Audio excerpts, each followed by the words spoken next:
फुपी शेरचनद्वारा रचिएको यस कविता निकै लोकप्रिय छ।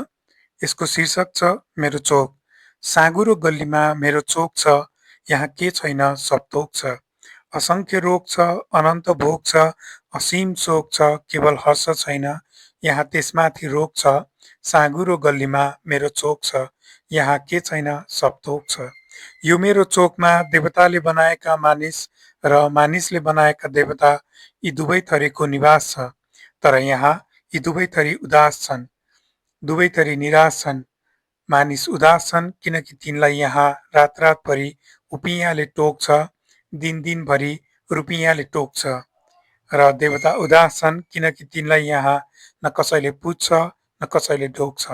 त्यसैले यो चोकमा देवता र मानिसले एक अर्कालाई धिक्कार्दै एक साथ पुरपुरो ठोक्छन्। साँघुरो गल्लीमा मेरो चोक छ, यहाँ के छैन सब थोक छ।